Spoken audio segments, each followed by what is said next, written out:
As you enter yet another room, we'll miss you in this room. It's now my opportunity to introduce the students representing the College of Fine Arts and Communications. Our program will proceed as outlined in your printed program. Priscilla Matala de Oliveira, a Communication Studies major, will present her message titled 6.7 Experts. Krista Darrington, a dance education major, will then speak to the topic, If Birds Can Fly, Why Can't I? We'll then hear a vocal solo by Allison Hunter-Nielsen, a graduate student in vocal performance. And she will sing Frère Voyer de Gay Soleil from the opera Werther by Massenet, and she'll be accompanied by Eric Callison. Following Allison, Emily Foster, graduating with a BFA in acting, will then speak on the subject of Whate'er Thou Art, Act Well Thy Part. To conclude our student presentations, Colin Penninger, a visual arts major with an emphasis in graphic design, will share with us his presentation titled The Art of Effective Communication. Priscilla.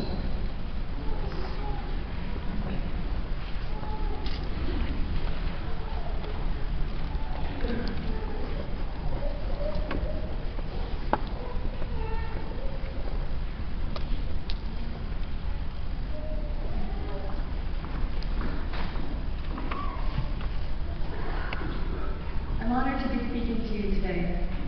My name is Priscilla Oliveira. I'm from São Paulo, Brazil, and I'm graduating in Communication Studies. I know it's hard to feel unique in a room where so many others are in the same situation, so allow me to put you in perspective. You are now part of the 6.7% of the world's population who holds a college degree. Only 6.7%.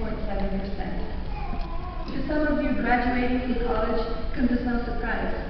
It's always been part of your goals, just one more step towards a brilliant career or a doctorate degree you've planned your whole life. To others, it's a rare accomplishment, perhaps the first college degree in your family. But to all of you, graduation represents the end of what's completely occupied your lives for at least the past 4 years. It's the end of the season, a cycle you're very familiar with. You know exactly what to expect from college. You know which professors are the easiest thanks to RateMyProfessor.com, which floor is best suited for naps in the library, and just how to avoid long lines in the testing center.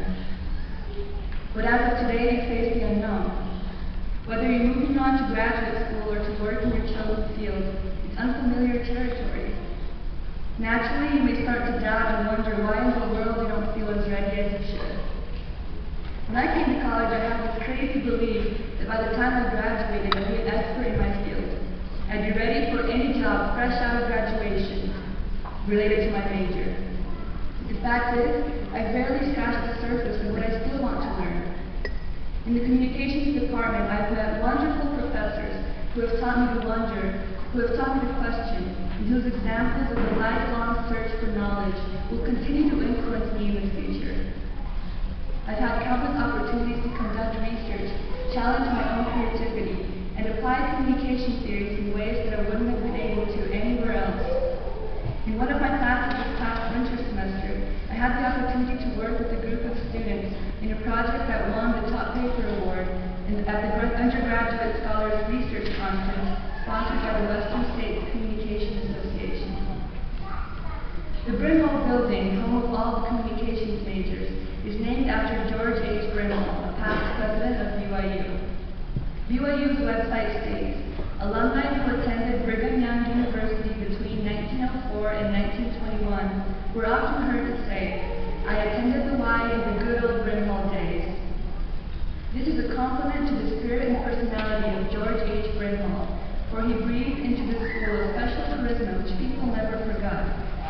Ezra Taft Benson wrote, no man has so inspired me with so few spoken words as has President Brimhall in his famous 4-minute assembly talks. My favorite quote by President Brimhall can be found on one of the walls of the building. It reads, if you avoid difficult things, great things will avoid you. This quote has become a comforting mantra to me. I don't know if I'm prepared to leave college behind and dive into a world of real jobs and uncertainties. But I know I can't avoid these difficult decisions that risk missing out on great opportunities. As I go back home and reunite with friends and family, I can anticipate their questions about the past 4 years of my life. I wish I could tell them my college experience was flawless, that I aced all of my classes, that I ate local meals every day, that I never pulled an all-nighter to meet a deadline, or that I never felt homesick. But the truth is, college was hard, and that's what made it so great. Although I'm still not an expert in communications, I can confidently say that through my experience at BYU, I've started to become an expert in myself. I have learned what motivates, what frustrates, and what challenges me most. And those are the lessons I hope to remember when I face difficulties in the future. Maybe the process of leaving BYU behind makes you feel uncomfortable too. But by graduating today, you are showing that you've overcome the difficulties you faced in college. Now we trust President Brinholz's words and we move on, hoping for and expecting great things. We may not be experts in our field yet, but we know ourselves well enough to get there. Thank you.